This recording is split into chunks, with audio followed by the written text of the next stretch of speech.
Good? Okay. All right.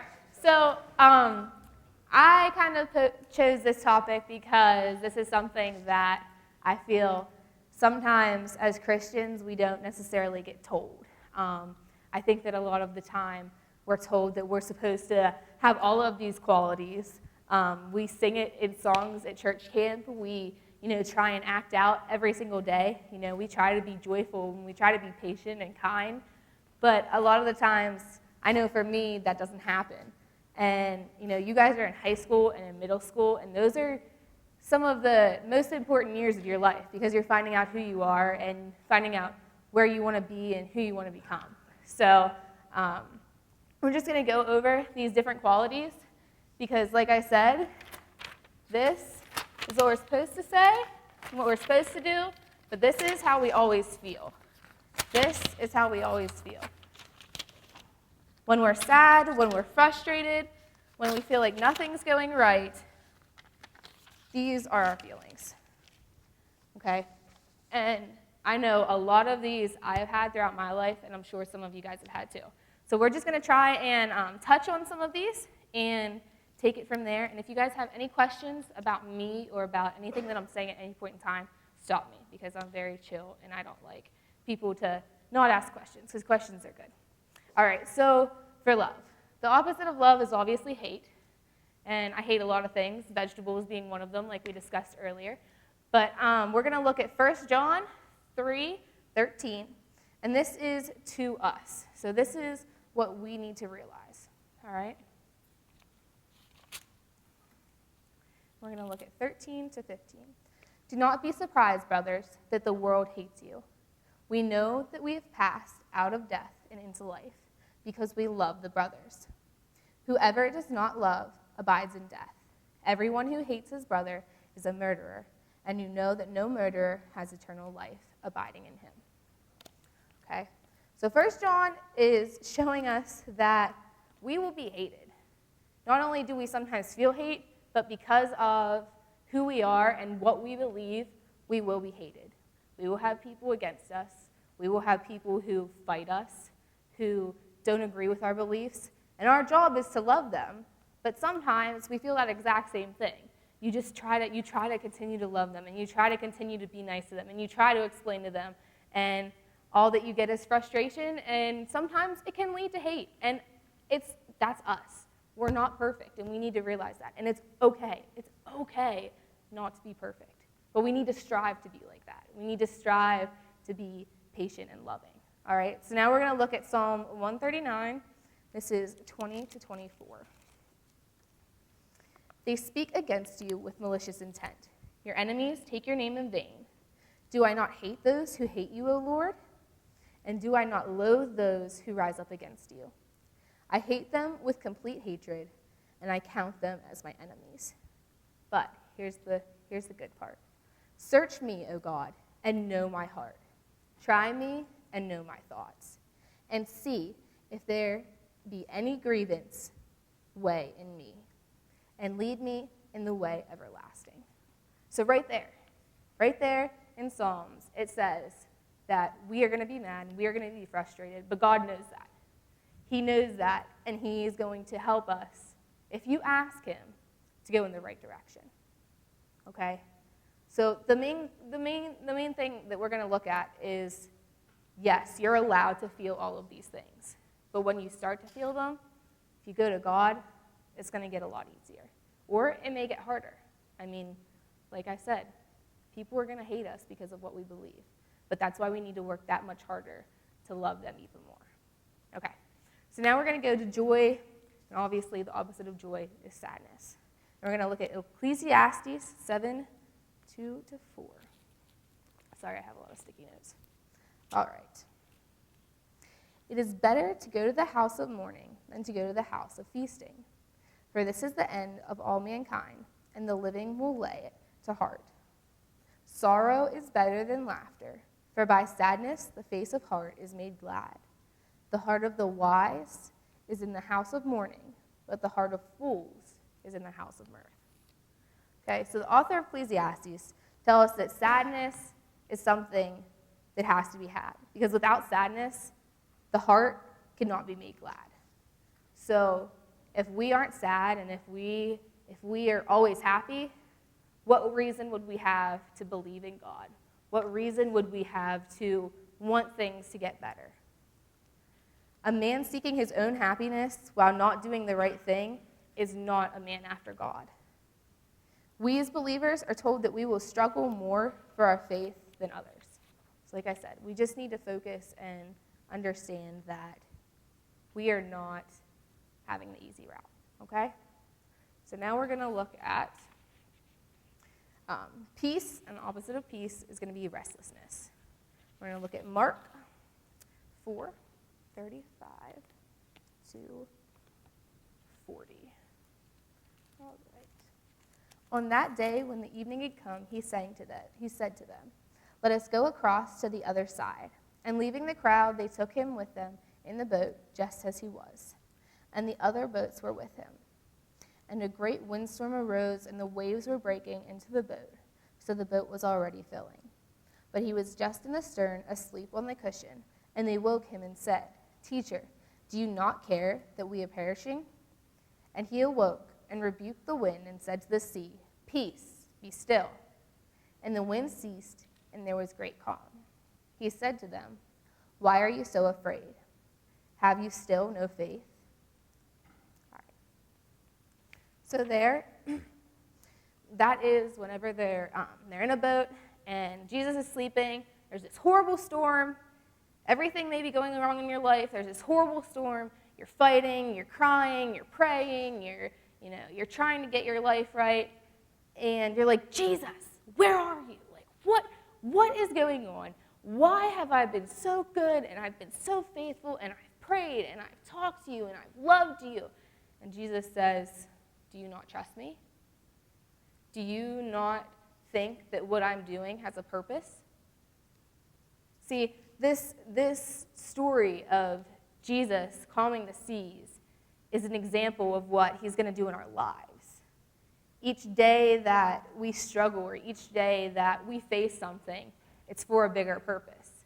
And I may have learned that the harder way. My parents are divorced. My dad isn't necessarily the best father of the year award, but I know now that if it wasn't for that instance and it wasn't for the struggles I went through, I could never reach 5- and 6-year-old girls at camp who were crying because their dad is so mean or because they don't want to go home to their parents. You see, everything that Jesus does and everything that he puts us through has a purpose. And that's really hard for us to understand because we always think, "Oh, God's so loving, God's so kind, he's this awesome person." But God is also just. And you have to understand that justness in his eyes isn't normally what we like to see. But that's where the faith and the trust has to come in. Okay? So now we're going to look at patience. Impatient or agitated. How many people are in here impatient or agitated? Because I am impatient and agitated all the time. All the time. With my mom, with my little cousins, with people at school. I just get agitated. That's who I am. And that's something that I need to work on because we need to be patient. That's what we're called to do. All right, so let's look at impatience. And we're going to look at Numbers 21, 4-8.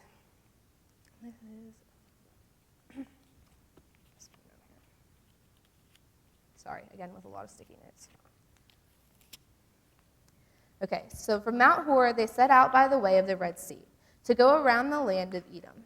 And the people became impatient along the way. And the people spoke against God and against Moses. "Why have you brought us up out of Egypt to die in the wilderness?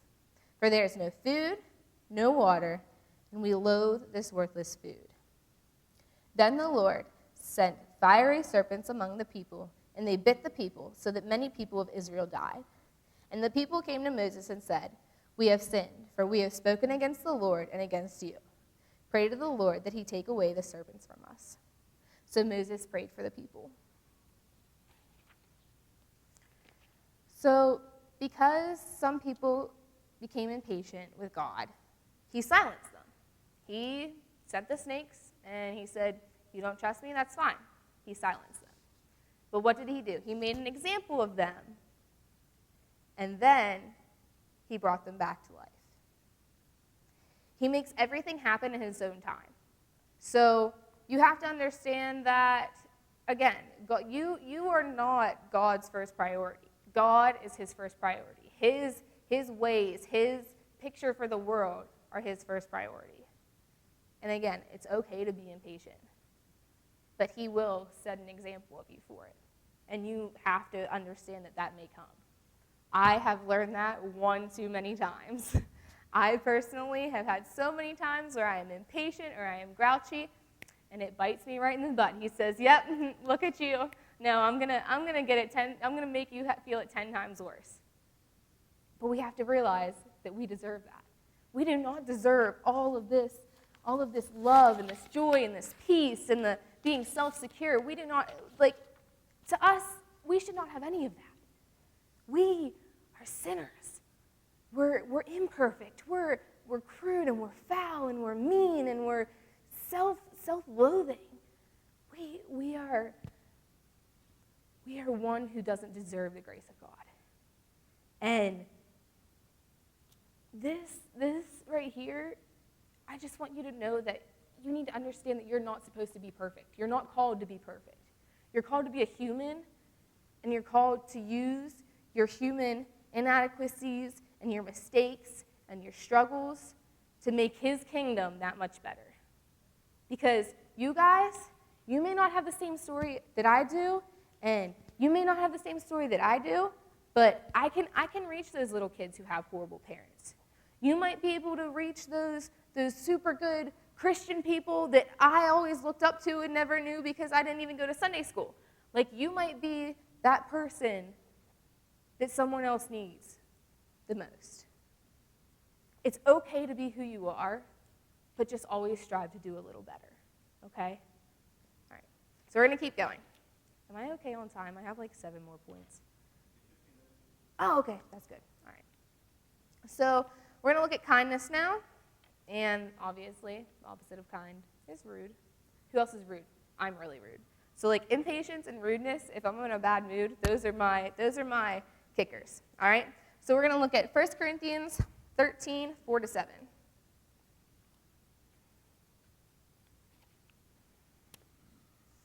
All right, now this is going to go with another one. And this is one of my favorite passages in the entire Bible. Okay? So I might read it again later on. I'm going to put my sticky note back. Love is patient and kind. Love does not envy or boast. It is not arrogant or rude. It does not insist on its own way. It is not irritable or resentful. It does not rejoice at wrongdoing, but rejoices in the truth. Love bears all things, believes all things, hopes all things, and endures all things. Okay? So let's just read this last part. Love bears all things, believes all things, hopes all things, and endures all things. So let's take the example that Jesus had for us whenever he died on the cross. He is the example of love. He bared it, he believed it, he hoped it, and he endured it all for us. But our part is to do that exact same thing. We love him so much that we need to bear it, believe it, hope it, and endure it. And the enduring it is the crappy part, okay? Enduring it is the part that everyone hates. But it's okay to hate it. You just got to get through it. You just got to get through it and be that much better at the end of it, okay? You guys can do this. You guys are young. You're resilient. You have so many emotions and so much talent and so much opportunity.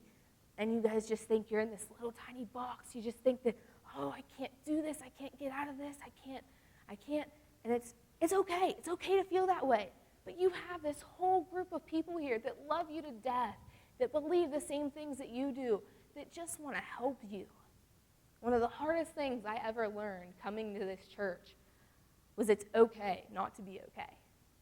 When the first time I met my fiance, I said, "You are never going to see me cry, ever." And he was scared. I mean, that's kind of harsh for a girl to say, right? You know, we're supposed to be lovey and we're supposed to be all, sweet and everything. "You will never see me cry." A couple months later, he says, That's probably one of the that was really scary for me, that you're not gonna open up and that you're not gonna show emotion to me. Wow. I was that hardened. I was that hurt. I was that broken. I was that not okay. That I had closed myself off and I couldn't let anyone else in to help me. Couldn't let anyone else in to help me. I had to endure it on my own. That's not the case, guys. That's not the case. And if you take anything from this lesson today, you may be like, she's not even speaking to me at all. Like, I should have went to another lesson. That's okay. I understand. But if you take anything from this lesson today, know that God loves you. It's okay not to be okay. And you have people around you who can get you through those times. Okay? And you may not like the people sitting beside you, but you can come to me at any point. I will wake up at 2:30 in the morning and come driving to your house. I don't care. Ask the girls. They all have my number. It's who I am. It's okay not to be okay, but it's okay to ask for help too. It's okay to ask for help. All right, we're going to keep going. Goodness and bad. I'm going to go to Luke 6:43. And that was...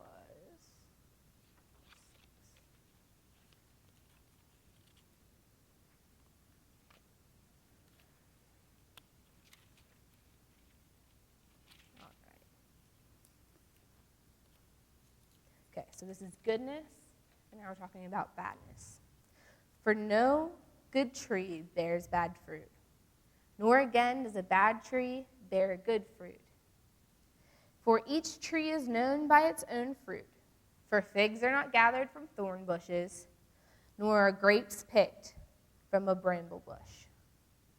The good person out of a good treasure of his heart produces good. The evil person out of his evil treasure produces evil. For out of the abundance of the heart his mouth speaks.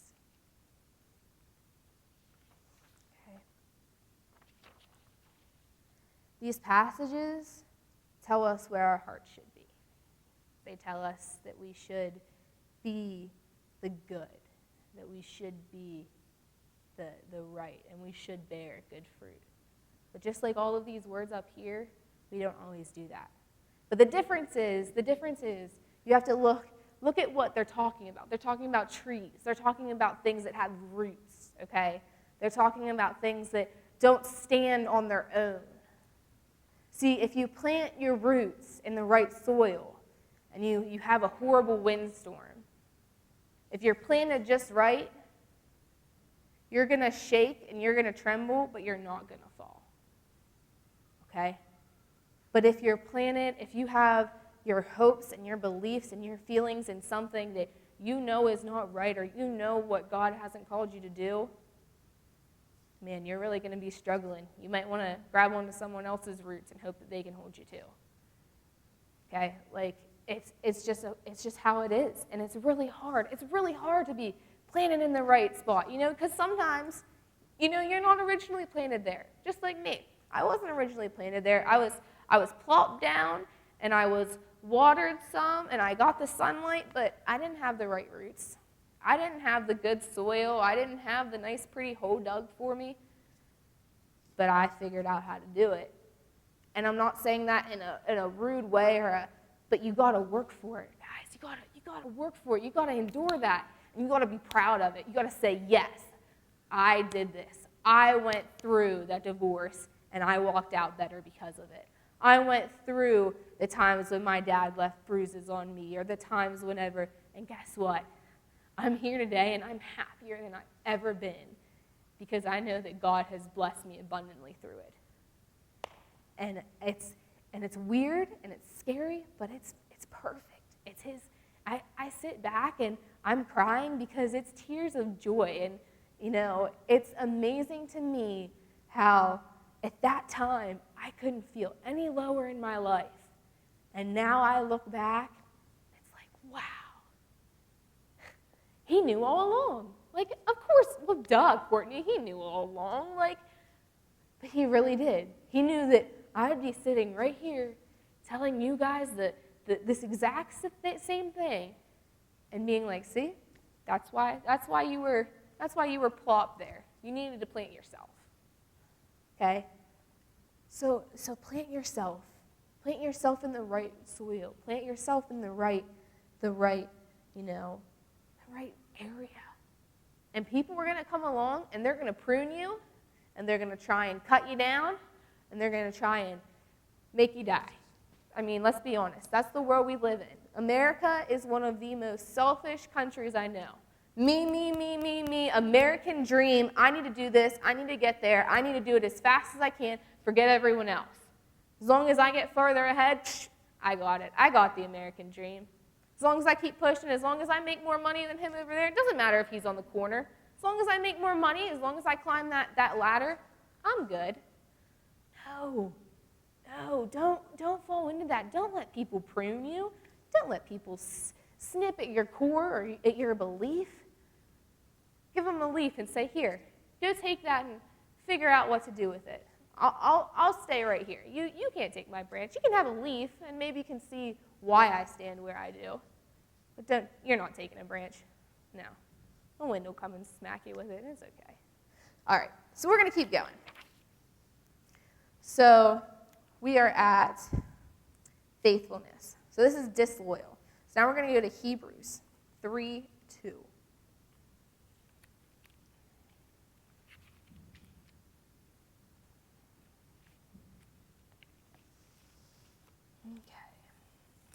Therefore, holy brothers, you who share in heavenly calling, consider Jesus the apostle and the high priest of our confession, who was faithful to him who appointed him, just as Moses was also faithful in all God's house.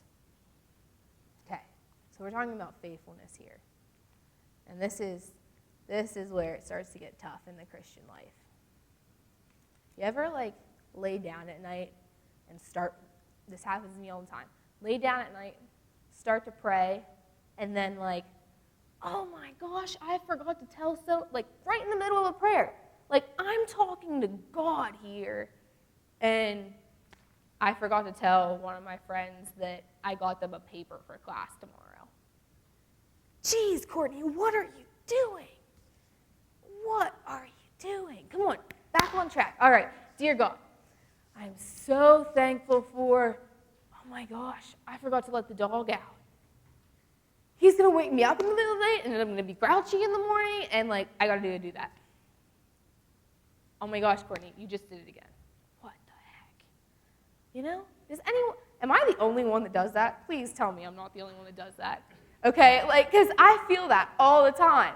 I'm I'm going to say such an awesome, I am so blessed and so grateful, and I'm in it with my whole heart. And that, when I'm in it with my whole heart, is when I fall off the track the most. And it just blows my mind. Man, how easy is it for us to get screwed up?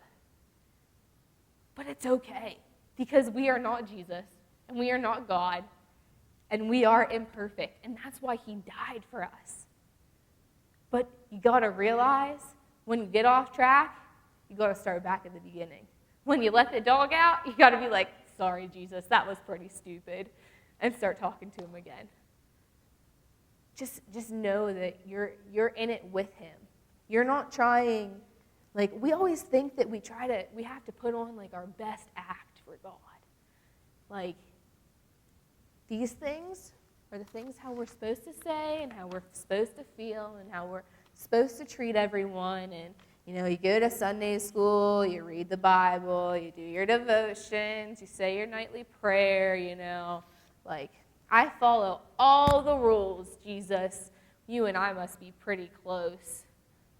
Try to appease him the best way you can. And he goes, but you're just not getting it. You're just not getting it.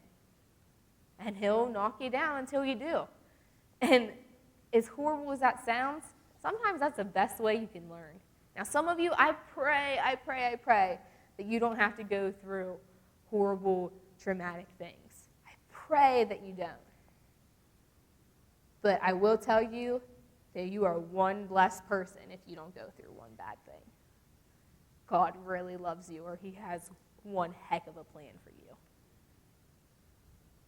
it's going to happen. And it's going to suck. And it's going to be sad. And it's going to be frustrating. But it's okay. It really is. I promise. And again, that's why we're here. We're not here to be perfect. We're called to come together because in our imperfectness, together we can be made perfect in him. Because we're called to come as a group and to have our discipleship together and to be dependent and reliant on one another so that, if you have a bad day, they can come over and give you a hug.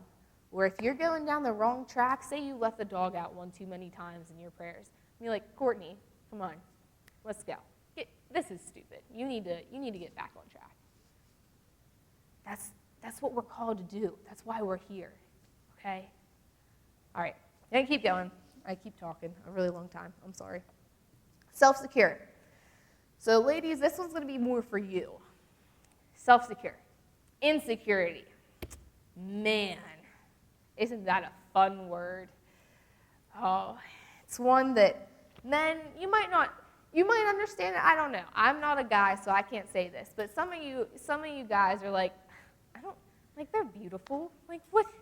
Why are they complaining? Like, I love them just the way they are. They have a pretty smile. They have an awesome heart. Like, what is their deal? Why are they so down? It's how we're made. I swear. I promise you it's how we're made. We're made with a big heart and a brain that goes 100 miles a minute. And those two combined can lead to insecurity real quick. Okay? So, boys, this one's to you. Bear with us, okay? Bear with us. And ladies, to you, okay? You are beautiful. You are made how God meant you to be. All right? So we're gonna look at this passage. It's 2 Corinthians 10:12. I'm going to go here.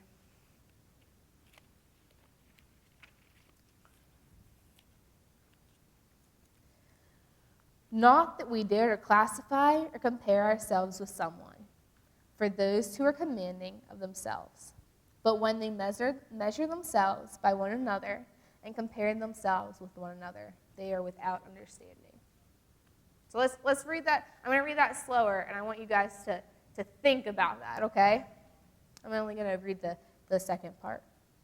But when they measure themselves by one another and compare themselves with one another, they are without understanding.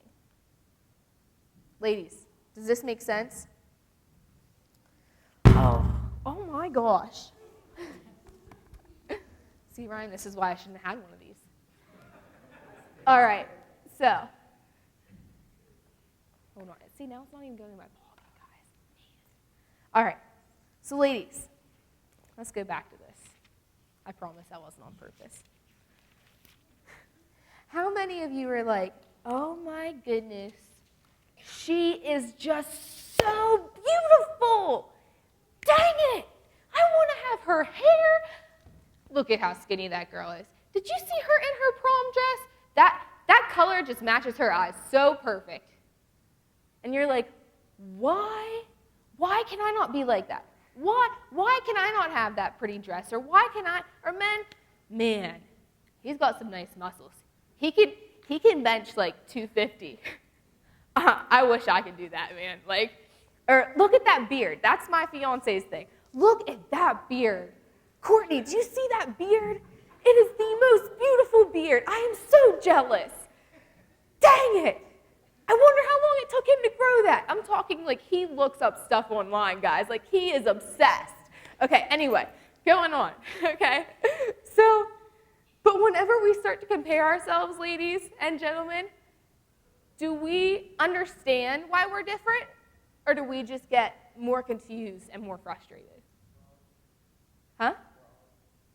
You are all unique, exactly. And you're made the way you are for a reason. Yeah. But you have to understand, the reason why we compare ourselves is because we're insecure. But when you do compare yourselves, you only take yourselves 10 steps back. Now, out of all the bad things in my life, This is the one good thing that my father taught me. Don't care what anyone else thinks about you. Don't care what they say about you. You do what you think is right. You do what you believe, and you don't look back. My dad was a harsh man, but those are probably some of the best words he ever spoke to me. And let me tell you, for those I am grateful. Because I am sitting here today, and I do not have makeup on because I am speaking. I do not have, my nice shirt on because I want to, be professional or whatever. I am in my everyday clothes because that's what's comfy, that's what I love, and this is how I've been since middle school. And I'm not going to change it. Okay? Amen. Amen. Yes. Amen. Okay? And you need to understand that. And you need to love yourself. You need to love yourself. You need to love who you are and who you're meant to be and who God made you to be.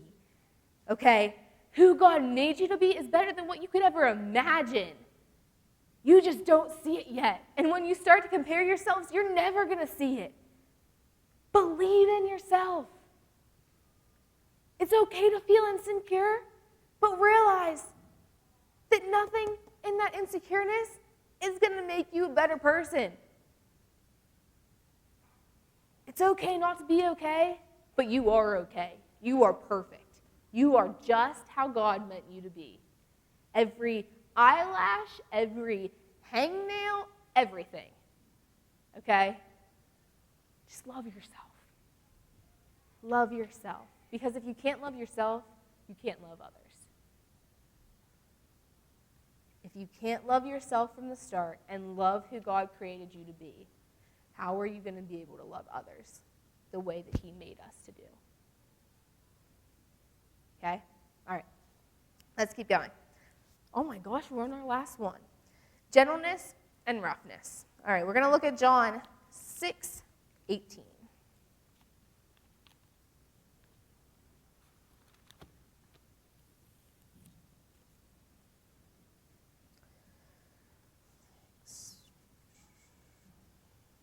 The sea became rough because a strong wind was blowing. Oh, here we go. When the evening came, his disciples went down to the sea, got into a boat, and started across the sea to Capernaum. It was now dark, and Jesus had not yet come to them. The sea became rough because a strong wind was blowing. When they had rowed about 3 or 4 miles, they saw Jesus walking on the sea and coming near them, and they were frightened. But he said to them, "It is I. Do not be afraid." They were glad to take him into the boat, and immediately the boat was at the land to which they were going. Okay, so this is my last point. And this, I think, is the most important point out of all. So it's kind of ironic that I didn't do this on purpose, but it works out good. This is God. See, this is a God thing. I love God things. Anyway, sorry, going back to it. So his disciples were out at sea. The sea was rough, it was stormy, and what happens? Jesus walks out to them. Jesus walks out to them, and he calms it. You see, this is the whole mentality that I think the church has such a hard time at depicting. We are not going to walk to Jesus and say, "Hey, come over here. I need you over here to make me calm." He's going to stand over here and be like, "Oh, you think you do, huh? That ain't going to happen. Do you see who I am?" No. Okay? It's not going to happen. Now, if you're over there and you're praying and you are in a storm and he sees that you really need him and he's like, "Okay, my work with her, she's done. This is the perfect time. Let me help you. Let me calm things for you." You see, Jesus and God, they are perfect. They are magnificent. The Holy Spirit is in us. It knows how we feel. It knows that we're not okay. It knows that we're sad. But you need to realize that you're not okay for a reason. Jesus isn't going to come at your beck and call because we're supposed to come at his beck and call. It's the complete opposite. Am I running out of time? I can stop. Okay, all right. Any questions? You guys can talk to me afterwards.